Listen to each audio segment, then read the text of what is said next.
Check करो example 9 under root 2 की value दी है 1.414 फाइंड की करना अपने √3 divide √6 √3 divide √6 √3 divide by √6 power same है तब पावर ने एक बार लिख लिया ते बेस की डिवाइड है तब बेस की डिवाइड करते ही मतलब √1/2 मतलब कितना आ गया 1/√2 कितना आ गया 1/√2 ਹੁਣ अगर ਤੁਸੀਂ √2 ਦੀ ਡਾਇਰੈਕਟ ਵੈਲਿਊ ਪੁੱਟ ਕਰਦੇ ਹੋ 1.414 ਉਹ ਥੋੜਾ ਕੰਪਲਿਕੇਟਡ ਹੋ ਜਾਊਗਾ अगर ਤੁਸੀਂ रूट ਇਹਦੀ ਵੈਲਿਊ ਡਾਇਰੈਕਟ ਪੁੱਟ ਕਰਦੇ ਹੋ 1.414 ਫਿਰ 1 ਨਾਲ ਡਿਵਾਈਡ ਕਰਨਾ ਥੋੜਾ ਕੰਪਲਿਕੇਟਡ ਹੋ ਜਾਊਗਾ ਤਾਂ ਆਪਾਂ ਇਹਨੂੰ ਸਭ ਤੋਂ ਪਹਿਲੇ ਰੈਸ਼ਨਲਾਈਜ਼ ਕਰ ਦਿੰਦੇ ਹਾਂ ਡਿਨੋਮੀਨੇਟਰ ਨੂੰ ਕੀ ਕਰਦੇ ਨੇ ਆਪਾਂ ਰੈਸ਼ਨਲਾਈਜ਼ डिनोमिनेटर ਨੂੰ जब रैशनलाइज किया तो कितना गया √2/2 ਹੁਣ √2 ਦੀ ਵੈਲਿਊ ਕਿੰਨੀ ਹੈ 1.414 नीचे 2 तो उधर कितना आ गया हम इन्हें डिवाइड कर दो कितना आ गया 0.707 चेक करो ये चीज आ रही है इन्होंने कैसी 3 प्लेस ऑफ डेसिमल तक लिखो अपने 3 प्लेस ऑफ डेसिमल तक लिखना बिल्कुल क्लियर क्वेश्चन √2 ਦੀ ਵੈਲਿਊ ਦਿੱਤੀ ਹੈ ਤੁਸੀਂ √3/√6 ਪਤਾ ਕਰਨਾ ਹੈ ਪਾਵਰ सेम है पावर इक्वल है ਵਿੱਚ डिवाइड ਦਾ ਵਿੱਚ डिवाइड ही करो ਇਹਨੂੰ ਕਟਿੰਗ ਕਰਕੇ 1/2 ਆ ਗਿਆ 1 ਦਾ रूट 1 ਹੀ ਹੁੰਦਾ ਹੈ 2 ਦਾ रूट √2 ਹੋਊਗਾ ਇਹਨੂੰ ਆਪਾਂ ਡਿਨੋਮੀਨੇਟਰ ਨੂੰ ਰੈਸ਼ਨਲਾਈਜ਼ ਕਰਤਾ ऊपर √2 आ गया नीचे 2 आ गया √2 ਦੀ ਵੈਲਿਊ ਪੁੱਟ ਕਰਤੀ 2 ਨਾਲ ਡਿਵਾਈਡ ਕਰਕੇ ਕਿੰਨਾ ਆ ਗਿਆ 0.707 ਗॉट इट चेक करो 10th एग्जांपल अपन ने डिनोमिनेटर को ਕੀ करना है रैशनलाइज करना है क्योंकि चेक करो ਇਹਦਾ जो डिनोमिनेटर है वो रैशनल नंबर नहीं है वो इरैशनल नंबर है इसनु रैशनलाइज करना है मतलब इसनु रैशनल नंबर बनाना है किवें बनावांगे चेक करो अगर मैं इसको 5 √2 ਨਾਲ ਮਲਟੀਪਲਾਈ ਕਰਦਾ नीचे भी 5 √2 ਨਾਲ ਮਲਟੀਪਲਾਈ ਕਰਦਾ ਤਾਂ ਚੈੱਕ ਕਰੋ ऊपर 5 √2 आ जाएगा 1 ਨਾਲ ਮਲਟੀਪਲਾਈ करके बढ़िया हुआ a + b a - b a² - b square ਹੁਣ ਚੈੱਕ ਕਰੋ ਕਿੰਨਾ ਆ ਗਿਆ 5 √2 अपॉन ਦੇ ਵਿੱਚ 25 √2 ਦਾ ਸਕੁਅਰ ਕਰਾਂਗੇ 2 √2 ਦਾ ਸਕੁਅਰ ਕਰਾਂਗੇ ਨਾ ਹੋगा 2 ਤੇ 25 - 2 मतलब कितना हो गया 23 इन्होंने क्या सी डिनोमिनेटर को रैशनलाइज करो तो डिनोमिनेटर रैशनलाइज हो got it second part check करो सेम एज आपा ऊपर 5 + √6 नीचे भी क्या गया 5 + √6 क्लियर है ऊपर चेक करो 5 + √6 5 + √6 तब 5 + √6 तक ही हो गया होल स्क्वायर 5 + √6 तक ही हो गया होल स्क्वायर तो नीचे क्या आ गया अपना चेक करो a - b a + b a² - b square a² - b square ऊपर a + b का होल स्क्वायर हो गया a + b का होल स्क्वायर मतलब a² + b स्क्वायर √6 का स्क्वायर करांगे √6 का स्क्वायर मतलब 6 a² + b square + 2ab upon they which √5 का स्क्वायर 5 का स्क्वायर 25 √6 का स्क्वायर 6 तो आंसर चेक करोगे ना गया 31 प्लस पूरे कितना गया 10 √6 अपॉन कितना है 90 ਹੁਣ ਇਹ ਦੋਨੋਂ ਪਲੱਸ ਨਹੀਂ ਹੋ ਸਕਦੇ ਕਿਉਂਕਿ ਇਹਦੇ ਪਿੱਛੇ √6 ਹੈ ਲੇਕਿਨ ਇਹਦੇ ਪਿੱਛੇ √6 ਨਹੀਂ ਹੈ ਤਾਂ ਇਹ ਦੋਨੋਂ ਪਲੱਸ ਨਹੀਂ ਹੋ ਸਕਦੇ ਤਾਂ ਆਪਣਾ ਆਨਸਰ ਐਮ ਜੀ ਐਮ ਸਮਝ ਚੱਲੀ कि दोनों पार्ट्स किसी को डाउट है भाई क्लियर है बिल्कुल आगे देखो इसको रैशनलाइज करते हैं 7 + 3√5 नीचे भी क्या जो 7 + 3√5 ठीक है जी ऊपर 7 + 3√5 7 + 3√5 7 + 3√5 का क्या हो गया स्क्वायर a + b का होल स्क्वायर की होता है पहला a² + b² + 2ab 2ab नीचे चेक करो a - b a + b की हो जाएगा a² - b² a² - b² next step check करो 7 का स्क्वायर 49 3 का स्क्वायर 9 √5 का स्क्वायर 5 3 का स्क्वायर 9 √5 का स्क्वायर 5 9 5 जा 45 2 7 जा 14 14 3 जा 42 42 √5 अपॉन दे विच 7 का स्क्वायर 14 3 का स्क्वायर 9 √5 का स्क्वायर 5 9 5 जा 45 आंसर कितना है 9 से 5 14 4 4 8 1 9 -42 √5 अपॉन कौन हैगा अपना हां जी चेक करो क्लियर है 2 कॉमन आ रहा है ऊपर नीचे का 2 कॉमन कर लो जितना कॉमन होगा उतना कॉमन डाल दो ऊपर 2 कॉमन आ गए अंदर में जो 47 - 21 √5 अपॉन कौन है 4 अपॉन कौन है 4 तो ये 4 ਨਾਲ 2 कट के नीचे कर लो जस्ट 2 आ जाओ तो ये अपना क्या फाइंड द आंसर मतलब जितनी कटिंग होती है उतनी पहला कटिंग करते हैं हां जी क्लियर है सर ओके ये बचा सेम एज इसको रैशनलाइज करना अपने ਆਪਾਂ ਕੀ ਕਰਦੇ ਆ 2√2 -3√3 अपॉन ਦੇ ਵਿੱਚ ਕੌਣ ਹੈ 2√2 -3√3 ਹਾਂਜੀ ओके यहाँ पे प्लस है जी ठीक है और ओके प्लस है तो हमने किससे माइनस मल्टीप्लाई कर दी अब देखो ना तो फर्स्ट अक्षर सेम और ना ही सेकंड अक्षर सेम ना तो फर्स्ट अक्षर सेम और ना ही सेकंड अक्षर सेम तो ऑब्वियस बात है सिंपल मल्टीप्लाई करनी पड़ेगी मतलब इसको पूरे को इस पूरे से मल्टीप्लाई करनी है पहले 2√3 को मल्टीप्लाई कर दो किससे 2√2 -3√3 से फिर -√5 को मल्टीप्लाई कर दो किससे 2√2 -3√3 से ध्यान से देखो पहले 2√3 को सारे से मल्टीप्लाई कर दो फिर -√5 को सारे से अपॉन में a + b a - b क्या हो गया a² - b आगे चेक करो 2√3 को 2√6 से करना है और 2√2 से ध्यान से 2 को 2 से किया 4 √3 को √2 से √6 4√6 कितना हो गया 4√6 अब इसमें से 2 को 3 से किया 6 √3 को √3 से 3 6 3 या 18 मल्टीप्लाई ध्यान से देखो दोबारा से 2√3 को क्योंकि रूट वाले से मल्टीप्लाई करते हैं बिना रूट वाले को बिना रूट वाले से मल्टीप्लाई करते हैं 2 को 3 से किया 6 √3 को √3 से किया 3 6 3 या कितना हो गया 8 6 3 कितना हो गया 8 तो इसको मल्टीप्लाई किया कितना आ गया 8 √5 को इससे मल्टीप्लाई करना तो कितना आएगा 2√10 यहाँ पे प्लस क्योंकि -√5 को इससे कर रही है तो कितना आएगा प्लस का 3√50 क्योंकि √5 को √3 से करेंगे √15 हाँ जी चेक करो किसी स्टेप में कोई डाउट है हाँ जी किसी भी स्टेप में कोई डाउट नीचे चेक करो 2√2 का स्क्वायर 2 का स्क्वायर 4 √2 का स्क्वायर 2 4 2 जा 8 3 का स्क्वायर 9 √3 का स्क्वायर 3 9 3 जा 27 ऊपर चेक करो √6 वाली टर्म है बिना रूट वाली टर्म है √10 वाली टर्म है √50 वाली टर्म है कोई भी सिंपल सॉल्व नहीं हो सकती तो आप न्यूमरेटर को ऐसे लिखोगे और डिनोमिनेटर में चेक करो 8 - 27 में से 8 का कितना हो गया -90 तो बड़े का माइनस का निशान है तो आंसर कितना आ गया -9 हाँ जी चेक करो चारों पार्ट में किसी को भी डाउट 11th एग्जांपल में हमने a और b की वैल्यू फाइंड करनी है ठीक है सबसे पहले हम क्या करते हैं इसको इसके रैशनलाइजिंग फैक्टर से मल्टीप्लाई कर दो मतलब डिनोमिनेटर को रैशनलाइज कर दो डिनोमिनेटर के जो रैशनलाइजिंग फैक्टर है रैशनलाइजिंग फैक्टर का मतलब क्या होता है कि इसको किससे मल्टीप्लाई करूं ताकि रैशनल नंबर आ जाए जो इसका रैशनलाइजिंग फैक्टर ऊपर नीचे उससे क्या कर दो मल्टीप्लाई मतलब इसका जो रैशनलाइजिंग फैक्टर है वो कौन है √3 - 1 अपॉन में √3 - 1 किसके इक्वल चल रहा है ये a + b √1 नीचे चेक करो √3 - 1 √3 - 1 तो क्या होगा √3 - 1 का होल स्क्वायर a - b का whole square which is equal to a² + b² - 2ab upon में चेक करो a + b a - b क्या हो गया a² - b² इक्वल टू में कौन चल रहा है a + b √1 तो यहाँ से √3 का स्क्वायर क्या होगा 3 1 का स्क्वायर 1 -2√3 अपॉन √3 का स्क्वायर 3 1 का स्क्वायर 1 इक्वल टू में कौन चल रहा है a + b √3 हाँ जी चेक करो यहाँ तक क्लियर है 3 + 1 कितना हो गया 4 -2√3 अपॉन में कितना आ गया 2 इक्वल टू में कौन है a + b √3 पिछले क्वेश्चन की तरह ऊपर 2 कॉमन आ रहा है 2 कॉमन आ गया तो क्या होगा देखो ध्यान से 2 -√3 4 में से 2 कॉमन निकाला 2 2√3 में से 2 को कॉमन निकाला √3 अपॉन में कौन है 2 इक्वल टू में कौन है a + b √3 2 से 2 कैंसिल हो गया तो यहाँ पे चेक करो b - 2 - √3 किसके इक्वल है a + b √3 के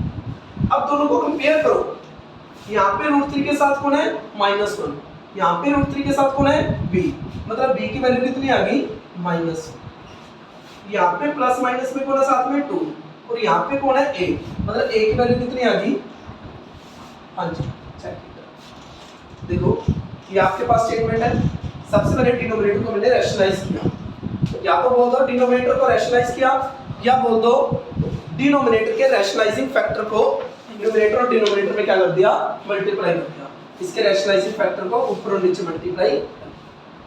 सेम है, तो पूरे का स्क्वायर हो गया a - b का whole square, a square plus b square minus 2 a plus b minus b a square minus b square root 3 का स्क्वायर 3 1 का स्क्वायर 1 ये आ गया 2 रूट ये आ गया 3 ये आ गया 1 ये क्या आ गया a प्लस b रूट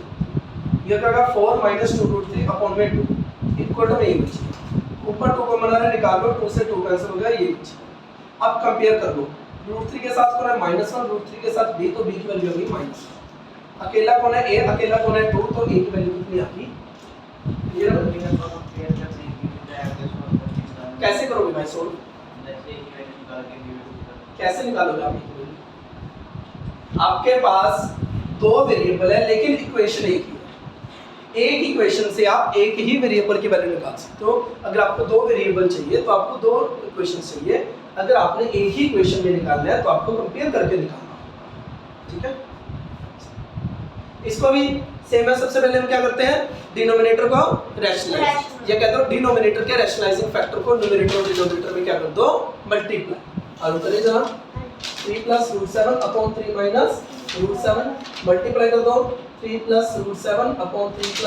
√7, यहाँ पे a + b √7 same to same, ठीक है। ऊपर क्या आएगा 3 + √7 का स्क्वायर a स्क्वायर प्लस आराम से करके चलो a square plus b square plus 2ab plus 2ab upon में a minus b a plus b, तो क्या होगा a square minus b square equal to में कौन है a प्लस b √7। 3 का स्क्वायर 9 √7 का स्क्वायर 7 2 3 6 6 √7 3 का स्क्वायर 9 √7 का स्क्वायर 7 इक्वल टू में कौन है a प्लस b √7। अनचेक करो, क्लियर है। अब 9 और 7 कितना हो गया 16 प्लस 6 √7 अपॉन में कितना आ गया 2 इक्वल टू में कौन है a प्लस b √7। अब 2 कॉमन आ गया, 2 कॉमन आ गया क्या आ गया 8 प्लस 3 √7 अपॉन में कौन है 2 इक्वल टू में कौन है a प्लस b √7। 2 से 2 कैंसिल, √7 के साथ में 3 है, √7 के साथ में b है, तो b की वैल्यू कितनी आ गई,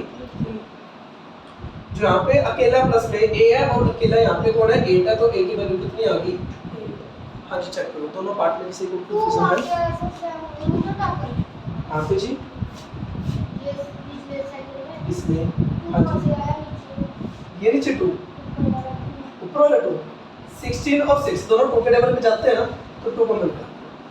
16 को 2 से डिवाइड करेंगे 8 6 को 2 से डिवाइड करेंगे कितना आएगा। आगे वाले जो 11th के नेक्स्ट पार्ट है इसमें से 2 पार्ट दिखाता हूं आपको। हाँ जी फर्स्ट और सेकंड पार्ट अपने हो गए, थर्ड टू 6 पार्ट आप खुद करोगे,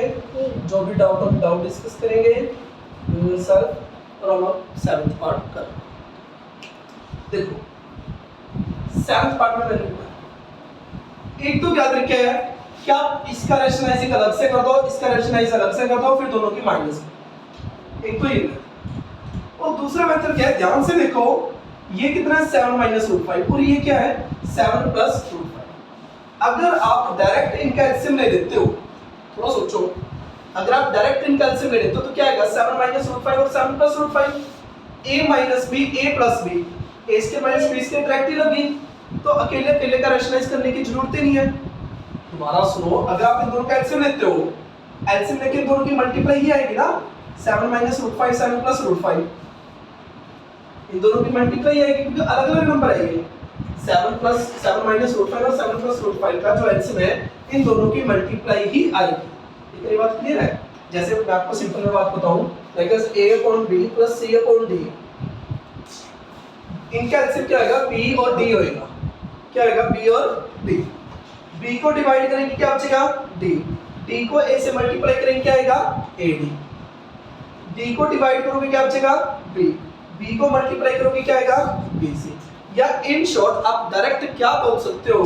कि अगर ये दो नंबर अलग अलग हो, ये दो नंबर अलग अलग हो, नीचे तो इनकी मल्टीप्लाई होगी, ऊपर क्या इन दोनों की मल्टीप्लाई, प्लस में इन दोनों की, ठीक है। मतलब तरीका एक ही है, बस कहने का तरीका अलग है। मतलब बी और डी का एलसीएम बी डी आ गया, बी को डिवाइड करोगे क्या बचेगा डी, डी को इससे मल्टीप्लाई करोगे ए डी को डिवाइड करोगे क्या बचेगा बी को मल्टीप्लाई करोगे क्या आएगा बी सी। बस कुछ इस प्रकार आप डायरेक्ट कह सकते हो कि अगर ये दोनों नंबर अलग अलग हो तो नीचे तो इन दोनों की मल्टीप्लाई होगी, ऊपर इन दोनों की मल्टीप्लाई प्लस में इन दोनों की। यही वाला फंडा हम यहाँ पे लगा रहे हैं। ये दो नंबर अलग अलग है, ये दो नंबर अलग अलग है, तो इनका एलसीएम इन दोनों की मल्टीप्लाई होगी, ऊपर इन दोनों की मल्टीप्लाई 7 प्लस रूट 5 को 7 प्लस रूट 5 से मल्टीप्लाई, मतलब 7 प्लस रूट 5 का स्क्वायर, 7 माइनस रूट 5 को 7 माइनस रूट 5 से मल्टीप्लाई, मतलब 7 माइनस रूट 5 का स्क्वायर। अगर ऐसे नहीं करना आप ये कह सकते हो 7 माइनस रूट 5 से डिवाइड करो, क्या बचेगा 7 प्लस रूट 5, 7 प्लस रूट 5 से मल्टीप्लाई करोगे 7 प्लस रूट 5 का स्क्वायर। इधर 7 प्लस रूट 5 से डिवाइड करो, क्या बचेगा 7 माइनस रूट 5, 7 माइनस रूट 5 से मल्टीप्लाई करो, क्या आ गया 7 माइनस रूट 5 का स्क्वायर। यहाँ पे डायरेक्ट एलसीएम क्यों लिया मैंने, क्योंकि यहाँ पे a minus b a plus b direct identity कर लिया a square minus b square. अगर यहाँ पे ऐसे डायरेक्ट आइडेंटिटी ना लगती तो आप अकेले अकेले का रैशनलाइज कर सकते हो। यहाँ पे डायरेक्ट एलसीएम लग के डायरेक्ट आइडेंटिटी लग रही है तो आप डायरेक्ट एलसीएम लिखो। इतने बात समझ में आ गई? आगे चलो, इक्वल टू में कौन है a प्लस 7/11 रूट 5। अब देखो a प्लस b का होल स्क्वायर, a स्क्वायर 7 का स्क्वायर 14 5, b स्क्वायर रूट 5 का square 5 plus 2ab 14 root 5 minus 7a square plus b square minus 2ab। Upon में क्या चल रहा है a minus b a plus b, a square minus b square, a square minus, और equal to में क्या है a प्लस 7/11 रूट 5। ऊपर चेक करो, इन दोनों के प्लस करोगे कितना आ गया 54 प्लस 14 रूट 5 माइनस इन दोनों के प्लस करोगे 54 माइनस 14 रूट 5 अपॉन में कौन है 44 इक्वल टू में a प्लस 7/11 रूट 5b। चेक करो यहाँ तक समझ में आ रहा है? यहाँ तो कोई डाउट हो भाई किसी को? इस ब्रैकेट के बाद माइनस है तो ब्रैकेट को उड़ा दो, साइन चेंज कर दो। इसके आगे प्लस था माइनस, यहाँ पे माइनस, तो यहाँ पे क्या हो गया प्लस, यहाँ पे क्या हो गया 54 से 54 कैंसिल, 14 रूट 5 14 रूट 5 कितना हो गया 28 रूट 5, 14 रूट 5 14 रूट 5 कितना हो गया 28 रूट 5। आप ये नहीं कह सकते कि 14 रूट 5 14 रूट 5 28 रूट 10 हो गया, कभी ऐसा कुछ कर दो भाई। यहाँ पे देखो लाइक एज आप 14x प्लस 14x करना हो तो क्या करते हो 28x करते हो ना, क्यों करते हो? एक तरफ आप ऐसे सोचो कि x कॉमन आ गया, चलो अंदर क्या बच गया 14 प्लस 14 कितना आ गया 28x। या आप ऐसे बोल दो 14x प्लस 14x है, 14 निकाल लो कॉमन, अंदर क्या बच गया x प्लस x मतलब 2x, तो भी आंसर कितना है 28x। या आप ऐसे बोल दो 14x प्लस 14x दो बार आ रहा है तो 2 से मल्टीप्लाई होगा, फिर भी आंसर कितना आ रहा है 28x। मतलब मेरे कहने का मतलब क्या है कि हाँ भी जैसे ये वाली चीज है जो लाइक टर्म्स है ना वो तो सेम टू सेम रहेगी, जस्ट नंबर का प्लस होगा। लाइक टर्म प्लस होके वही रहेगी, जस्ट नंबर का प्लस होगा। जो लाइक टर्म है वो प्लस होके वही रहेगी, जस्ट नंबर का प्लस होगा। 14 और 14 का प्लस होगा 28। जो रूट वाली टर्म है लाइक आप ये कह सकते हो कि एक तरह का वेरिएबल की तरह काम कर रही है, बट एक्चुअली बात करूं 14 रूट 5 प्लस 14 रूट 5 याद रखा तो 14 रूट 5 दो बार ही आ गया, 14 रूट 5 दो बार ही होगा तो 2 से मल्टीप्लाई होगा किसको 14 रूट 5 को। और आपको पता है रूट वाले टर्म को रूट वाले से मल्टीप्लाई करते हैं, बिना रूट वाले को बिना रूट वाले से मल्टीप्लाई करते हैं, क्योंकि पावर सेम होनी चाहिए। इसको मल्टीप्लाई क्या क्या आ गया 28 रूट। तो आपको इसकी बात डायरेक्ट पता होनी चाहिए कि अगर ऐसे है 14 रूट 5 ये रूट 5 ऐसे रहेगा तो ये कितना हो जाएगा 28। समझ में?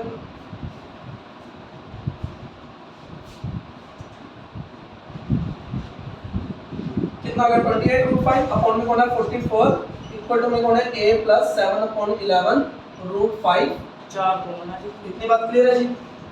यहाँ पे 4 के टेबल पे 7 4 के टेबल पे 11, क्योंकि यहाँ पे प्लस माइनस में कुछ नहीं है तो आप डायरेक्ट कट कर सकते हो। बाय चांस यहाँ पे कुछ प्लस माइनस में होता तो आपको पहले कॉमन निकालना होता, लेकिन यहाँ पे प्लस माइनस में नहीं है तो डायरेक्ट आप कटिंग कर सकते हो। तो यहाँ से क्या आ गया चेक करो, 7√5/11 इसके इक्वल आ गया a प्लस 7/11√5b। अब ध्यान से देखो यहाँ पे 7/11√5 के साथ में कौन है b, यहाँ पे 7/11√5 के साथ में कौन है, कुछ भी मतलब 1, कुछ भी मतलब 1 कि 1 मल्टीप्लाई में, तो b की वैल्यू कितनी आ गई 1। यहाँ पे प्लस में कौन है a, यहाँ पे प्लस में कौन है कुछ भी नहीं। अब आप ये नहीं कहोगे प्लस में a है और प्लस में 1 है, 0 है प्लस में। अब जनरली बच्चों के माइंड में ये क्वेश्चन आता है, यहाँ पे कुछ भी नहीं था आपने 1 बोल दिया, यहाँ पे कुछ भी नहीं था आपने 0 बोल दिया, ये क्या बात बनाऊं? सुनो, ये मल्टीप्लाई में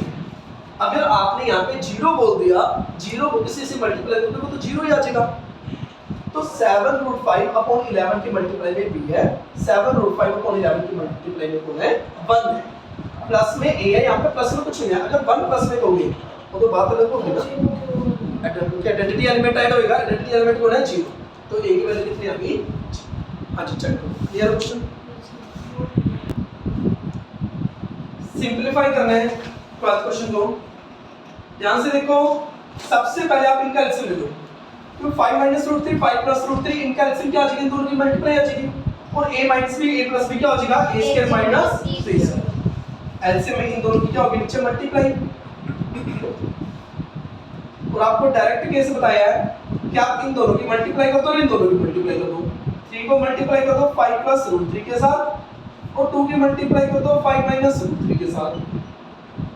और ऐसा क्यों हुआ वो भी आपको पता होना चाहिए। इसको डिवाइड क्या किया गया 5 + √3, मल्टीप्लाई करोगे 5 + √3, डिवाइड करोगे इससे 5 - √3, मल्टीप्लाई करोगे 5 - √3। क्या देख लो, 3 को 5 से करोगे 15, 3 को करोगे क्या आ गया 3√3, 2 को मल्टीप्लाई करोगे 10, और यहाँ पे 2 को मल्टीप्लाई करोगे 2√3। नीचे a - b a + b a² - b², ठीक है जी। अब चेक करो 15 + 10 कितना हो गया 25, 3√3 - 2√3, 3√3 में से 2√3 या कितने √3 बच गए 1√3, और बड़े के आगे प्लस का निशान है तो कितना हो गया √3। नीचे 5 का स्क्वायर 25, √3 का स्क्वायर कितना हो गया, ठीक है। तो आपका आंसर कितना आ गया 25 + √3/22। हाँ जी चेक करो, यहीं पे तो मिस्टेक है, क्लियर है, आंसर मैच कर गया। नेक्स्ट चेक करो, वैसे इनका एलसीएम ले लेंगे हम, 4 - √5 और 4 + √5 आ जाएगा।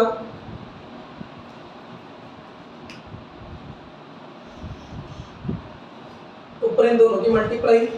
4 + √5 का स्क्वायर, प्लस में इन दोनों की मल्टीप्लाई 4 - √5 का स्क्वायर। यहाँ पे क्या हो गया पहला a + b का whole square, a² + b² + 2ab, 2 × 4 × √5, 2 4 जा 8, तो कितना हो गया 8√5 प्लस है तो साइन चेंज करने की कोई जरूरत नहीं है। a - b का whole square a² + b² - 2ab upon में a - b + b a² - b²। Check करो 8/5 से 8/5 कट गया, 16 16 32 और 10 कितना हो गया 40, अपॉन में कौन हो गया 11। हाँ जी चेक करो, ये आंसर आ रहा है।